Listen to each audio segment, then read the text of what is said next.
Hello friends, कैसे हैं आप लोग और कैसी चल रही है आपकी पढ़ाई। आशा करते हैं आप लोग सही होंगे और आपकी पढ़ाई अच्छे से चल रही होंगी। आज 16 जनवरी है और 16 जनवरी को आरआरबी एनटीपीसी के फर्स्ट शिफ्ट में आए हुए जीएस के क्वेश्चन का हम लोग एनालिसिस करने वाले हैं। और प्रथम फेज का एग्जाम समाप्त हो चुका है और द्वितीय फेज का एग्जाम शुरू हो गया है और द्वितीय फेज के एग्जाम का आज पहला दिन है। तो चलिए देखते हैं द्वितीय फेज में जीएस में कौन कौन से क्वेश्चन आए थे। तो पहला क्वेश्चन है हमारा, एशिया का दूसरा सबसे बड़ा बांध जो कि मिट्टी से बना है वह कहाँ स्थित है। तो आपका राइट आंसर हो जाएगा केरल। केरल में एशिया का दूसरा सबसे बड़ा बांध बना हुआ है जो कि मिट्टी से बनाया गया है और इस बांध का नाम है बनसूरा बांध जो कि काबिनी नदी पर निर्मित है और यह मिट्टी से बनाया गया है, इसकी सबसे बड़ी खासियत है। अगला क्वेश्चन है हमारा, उत्तराखंड का एक नृत्य जिसमें तलवार के साथ नृत्य किया जाता है। तो आपका राइट आंसर हो जाएगा छलिया। छलिया उत्तराखंड का एक नृत्य है जिसमें तलवार के साथ डांस किया जाता है।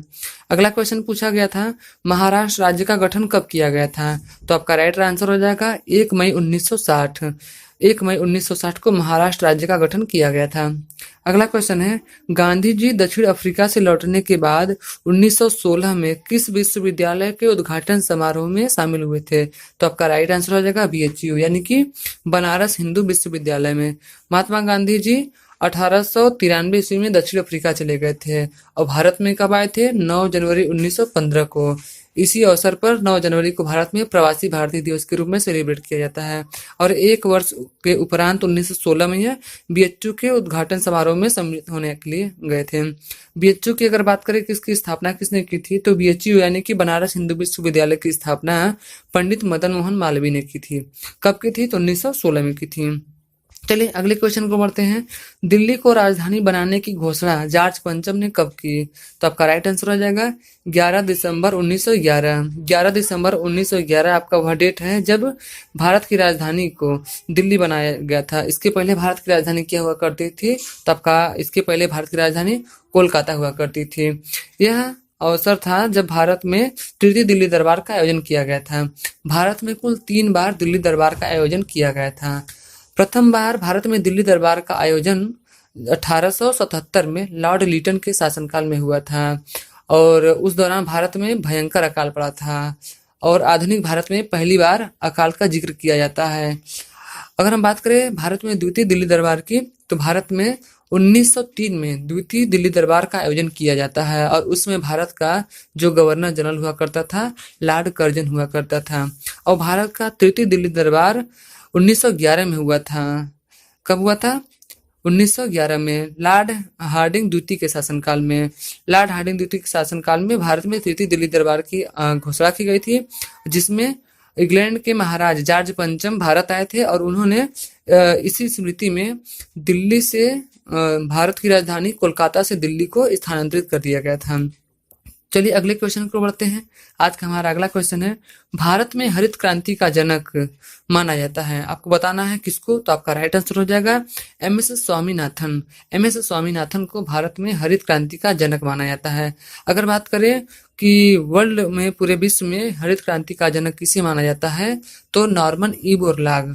नॉर्मन ई बोरलॉग वर्ल्ड में यानी कि पूरे विश्व में हरित क्रांति के जनक माने जाते हैं और कृषि क्षेत्र में सबसे बड़ा पुरस्कार उन्हीं के स्मृति पर या उन्हीं के नाम पर दिया जाता है, नॉर्मन बोरलॉग पुरस्कार। अगला क्वेश्चन है, केवलादेव राष्ट्रीय उद्यान या भरतपुर पक्षी बिहार कहाँ है। तो आपका राइट आंसर हो जाएगा राजस्थान। राजस्थान में केवलादेव पक्षी उद्यान या भरतपुर पक्षी बिहार है। अगला क्वेश्चन है, 1977 से 1979 के मध्य भारत के उप प्रधानमंत्री कौन थे। तो आपका राइट आंसर हो जाएगा जगजीवन राम और चरण सिंह। जगजीवन राम और चरण सिंह इस अवधि के दौरान भारत के उप प्रधानमंत्री थे। और बात करें हम कि सबसे लेटेस्ट में यानी कि सबसे बाद में भारत के उप प्रधानमंत्री कौन बने थे, तो सबसे लेटेस्ट में भारत के जो कि सबसे अंत में भारत के उप प्रधानमंत्री बने थे वह लाल कृष्ण आडवाणी थे जो कि 2004 में अटल जी के शासनकाल में बनाए गए थे। और ये जो उप प्रधानमंत्री का पद है यह संवैधानिक पद नहीं है, इसका उल्लेख संविधान में नहीं किया गया है। समय समय पर इसकी आवश्यकता पड़ने पर इस पद का सृजन कर दिया जाता है। अगला क्वेश्चन है, रेडियो का संचालन सबसे पहले भारत में कब हुआ। तो इसका राइट आंसर हो जाएगा 1927। 1927 वह तिथि है जब भारत में पहली बार रेडियो का संचालन किया गया था। अगला क्वेश्चन है उन्नति योजना किस राज्य से संबंधित है? तो आपका राइट आंसर हो जाएगा कर्नाटक। कर्नाटक राज्य से उन्नति योजना जुड़ा हुआ है। अगला क्वेश्चन है हमारा चंद्रयान प्रथम यानी चंद्रयान फर्स्ट कब लॉन्च किया गया था? तो आपका राइट आंसर हो जाएगा 2008। 2008 में चंद्रयान प्रथम को लॉन्च किया गया था। अगला क्वेश्चन है इनपुट डिवाइस कौन है? तो आपका राइट आंसर हो जाएगा MICR यानी कि मैग्नेटिक इंक कैरेक्टर रिकॉग्निशन, ये हमारा इनपुट डिवाइस है। अगला क्वेश्चन है भारत और किस देश के बीच स्थलीय सीमा नहीं लगती? तो आपका राइट आंसर हो जाएगा श्रीलंका। भारत और श्रीलंका के बीच स्थलीय सीमा का निर्धारण नहीं होता है, यह जल से लगा हुआ है और इस जल संधि का नाम है पाक जल संधि। अगला क्वेश्चन है हमारा महात्मा गांधी दक्षिण अफ्रीका से कब वापस आए थे? तो इसका राइट आंसर हो जाएगा 9 जनवरी 1915। अगला क्वेश्चन है अंतर्राष्ट्रीय न्यायालय का मुख्यालय कहाँ है? तो आपका राइट आंसर हो जाएगा द हेग। नीदरलैंड के द हेग शहर में अंतर्राष्ट्रीय न्यायालय का मुख्यालय बनाया गया है। ये जो अंतर्राष्ट्रीय न्यायालय आपका है यह 39 मंजिला ऊंचा है, यानी कि 39 मंजिला ऊंचा है। इसमें आपका अंतर्राष्ट्रीय न्यायालय बना हुआ है और इसको जो है कि अमेरिका के रॉकफेलर ने दान में दिया था। और अमेरिका के जो रॉकफेलर हैं वह वर्तमान में या यूं कह लीजिए कि पूरे विश्व के सबसे धनी व्यक्ति माने जाते हैं। इन्होंने अपने पूरे जीवन काल में 94 अरब डॉलर दान में दे दिया था। चलिए अगले क्वेश्चन की बात करते हैं। हमारा अगला क्वेश्चन है बुलंद दरवाजा का दूसरा नाम क्या है? तो आपका राइट आंसर हो जाएगा डोर ऑफ विक्ट्री या भव्यता का द्वार। बुलंद दरवाजा का दूसरा नाम भव्यता का द्वार या डोर ऑफ विक्ट्री है। चलिए अगले क्वेश्चन को बढ़ते हैं। हमारा अगला क्वेश्चन है 2016 में पैरालंपिक खेलों में पदक जीतने वाली पहली भारतीय महिला कौन है? तो आपका राइट आंसर हो जाएगा दीपा मलिक। 2016 में पैरालंपिक खेलों में पदक जीतने वाली पहली भारतीय महिला दीपा मलिक हैं, जो कि रजत पदक इन्होंने जीता था। अगला क्वेश्चन है हमारा 1916 के अधिवेशन में गरम दल के अलावा कौन शामिल हुआ था? तो आपका राइट आंसर हो जाएगा मुस्लिम लीग। जो है कि आपका कांग्रेस 1907 में दो भागों में बट गया था, गरम दल और नरम दल, लेकिन 1916 में पुनः गरम दल इसमें सम्मिलित हो गया। इसके साथ ही साथ मुस्लिम लीग भी इस सम्मेलन में शामिल हुआ था। अगला क्वेश्चन है इलेक्ट्रॉन की खोज किसने की थी? तो आपका राइट आंसर हो जाएगा जे थॉमसन। जे थॉमसन ने इलेक्ट्रॉन की खोज की थी, तो इसका राइट आंसर हो जाएगा जे थॉमसन।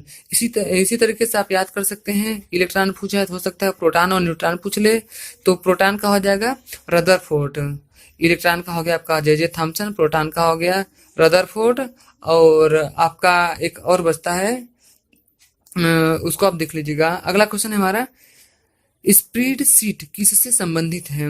स्प्रेड शीट किससे संबंधित है? तो आपका राइट आंसर हो जाएगा MS एक्सेल। स्प्रेड शीट का संबंध MS एक्सेल से है। चलिए अगला क्वेश्चन है हमारा 2011 की जनगणना के अनुसार सबसे कम जनसंख्या घनत्व वाला राज्य कौन सा है? तो आपका राइट आंसर हो जाएगा अरुणाचल प्रदेश। अरुणाचल प्रदेश 2011 की जनगणना के अनुसार भारत का सबसे कम जनघनत्व वाला राज्य बना था। तो इसी के साथ आज का सेशन हम लोग समाप्त करते हैं। कल मिलेंगे हम लोग नेक्स्ट वीडियो में, कल के GS के फर्स्ट पेपर का एनालिसिस करने के लिए। तब तक के लिए